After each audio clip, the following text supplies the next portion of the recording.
let's see, Lalas. You're going to blame DEI for the failures of U.S. soccer. Let's get into exactly what you said.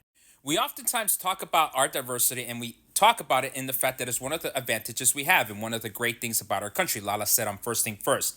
But with that diversity comes diversity of thought. If I go and ask 100 soccer people out there what's beautiful soccer, I'm going to get 100 different answers. And it might be based on ethnicity, where you grew up, even geography, all of these different things. He continues. So I've argued that homogenous nature of some other countries and cultures, just in population in terms of size, are much more manageable.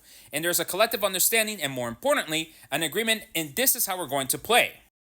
11 men that represents 350 million people in this country on the same page. That is very. And he doubles down. I've argued before that maybe our best route to actually being better from a man's perspective in soccer is actually being more exclusive, not being inclusive. In that if you went to New York, to the New York metropolitan area or Southern California, you just took players that all grew up in the same area, all had the same shared experiences, maybe that would be better in terms of an understanding. This melting pot fallacy that I'll be the first to admit I bought into, and I'm not saying it can't happen, it just takes a lot longer and with a lot more work, and especially when it comes to a national team, you don't have time to be able to do that. Now, if you're confused, so am I, because he's purposely twisting different words like diversity, homogeneous nature of populations, in order to fit some sort of answer that doesn't make any sense.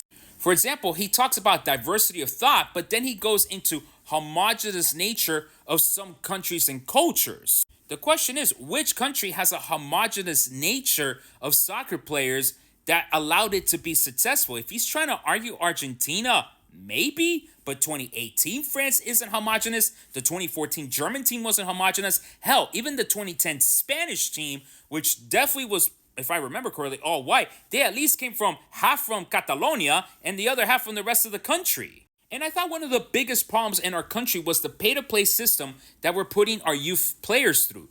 So now you're saying we have to go either to New York or Southern California, which, by the way, is the most diverse places thought-wise, racial-wise, like everything-wise, to pick up the players from that one area alone to represent the entire country. Which, again, soccer should not be more exclusive. If anything, we should be doing a better job managing all of these different pieces. It's actually embarrassing that he's the talking figurehead for U.S. soccer, because it really should be people like me that are Colombian American, right? It should be other people that actually understand that diversity is the actual strength of this team. So much for el Equipo de Todos.